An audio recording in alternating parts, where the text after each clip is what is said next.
Here's a motherboard that is not only going to overclock your CPU, but in an alternate reality, it could cook you breakfast, do your ironing, and clean your dishes. This is the Z270 Xpower Gaming Titanium motherboard from MSI that has so much to offer, not just for people who want 24/7 stable overclocks, but also for extreme overclockers that want to take their CPU to the brink or even higher.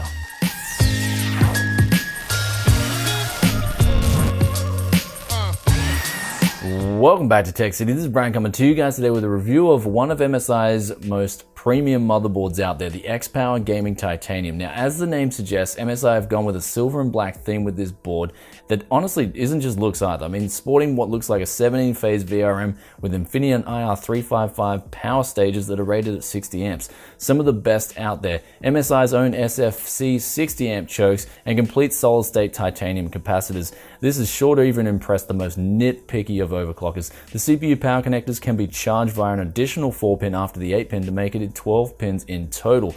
This ultimately enabled me to take my 7700K to 4.9 GHz at 1.32 volt. I did get the 7700K to 5 GHz, though the temperatures were nearing 100 degrees. The 7600K, however, was able to get all the way up to a whopping 5.1 GHz on this motherboard at 1.405 volts, though it did crash midway during a Cinebench test. However, it was able to complete a run at 5 GHz at 1.39 volt. Also, when testing this board for 3 hours plus at 4.6 GHz, the temperatures of the VRM only went slightly above 40 degrees in a 30-degree ambient environment. And when looking at the UEFI BIOS, it has two modes, simple and advanced, and after sifting through their BIOS, it was very impressive and easy to use, with custom fan settings, overclocking profiles, and also the ability to automatically overclock your CPU with the knob on the motherboard or in the BIOS itself. I found that the level 8 setting was just right with this CPU, and this time around when using the level 8 setting, it surprisingly found the 7700K sweet spot overclock at 4.9 GHz at 1.32 volt. This was shocking and it really surprised me, as this was right where I'd found the 4.9 GHz stable overclock myself.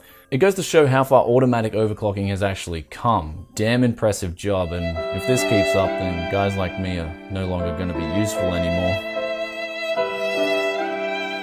Moving on with the board, there are 4 DDR4 memory slots to support overclocks up to 4000 MHz in total, and just above that is a BIOS flash button. The memory slots feature steel armor plating that strengthens the ports and also helps reduce electromagnetic interference. Not that you should be holding mobile phones close to your ear and stuff like that, though this armor is also featured on PCIe slots where there are 4 16-speed and also 2 1-speed slots, though I found the top slot was not able to be used if you have a big cooler like a Noctua U14S that I have here, which was vertically mounted, so I had to mount it horizontally in order to fit a card in the first slot.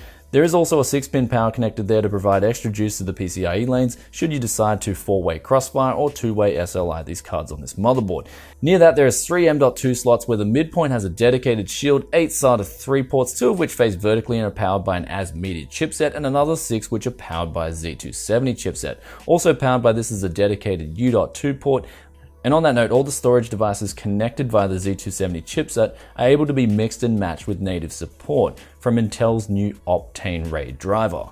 Looking further around the board, there are 6 4-pin headers with one of those ports having dedicated support for a water pump. Below that there is a horizontally mounted USB 3 front out, my favorite, and then moving along you have an RGB out for external control of RGB lights from this motherboard, a 2-pin slow mode connector, 2-pin overclock retry connector, power reset, and manual gain boost knobs for test benches. And on that note, there is an overclock panel included which can be attached to the top of the board for more on-the-fly changes, even in Windows. This is usually designed for liquid nitrogen overclockers, and there is a port there for manual external voltage point readouts and checking. Though moving back to the bottom of the board, you can get an extendable USB card, which can take 2 USB front outs and convert them into 4, with the option of being powered by a Molex connector. There is also 4 USB 2 front outs from 2 headers, an additional USB 3 vertically mounted header, 1 TPM and Thunderbolt add-in connections, 1 clear CMOS jumper, and located around there is 3 PCIe ceasefire switches, which can quickly cut off PCIe ports, and also a BIOS selection switch, which supports dual BIOS. Another feature down the bottom is the digital readout, which can help diagnose boot problems, and also when in normal use helps read out your CPU package temperature. Moving on to the onboard audio, which is called the Audio Boost 4, it features the Realtek ALC1220 codec, which has excellent levels of low crosstalk, and the volume has plenty enough for headphone users. The audiophiles may want to get a dedicated amp for some hard to drive higher impedance headphones. As for the microphone, here is a test of what it should sound like. Here's a quick volume test on the MSI Z270 Xpower Gaming Titanium mic input with a V-Motor Boom Pro. This is at a volume level of 60 with a 10 decibel gain there. Looking at the rear input and output, you get a HDMI and DisplayPort out, one PS2, three USB 2 ports, two of which have 1000Hz native polling, and the other which can be used to hot flash your BIOS. Below that there is a clear CMOS button, a USB 3.1 and 3.1C inputs, and an additional 4 USB 3 ports. Testing out the USB 3 speeds also showed no problems at all. The audio has support for 5.1 analog out, optical out for 7.1, and then just above that there is an Intel i219V and Intel 211AT NICs with LAN teaming technology, which can utilize both the ports to combine their processing power into one to help reduce taxing the CPU in online CPU-bound games. How to actually really test this for a significant difference, I don't know though. Also included is a 1-year license of XSplit Gamecaster, which is what I currently use to stream the weekly tech show. Great piece of software. And also What the Fast, Nahimic Audio Panel, MSI Gaming, LAN and Dragon Eye apps are included too, with dedicated support for VR devices with MSI's VR Ready Boost, which actually dedicates a USB port for stabilization and extra power.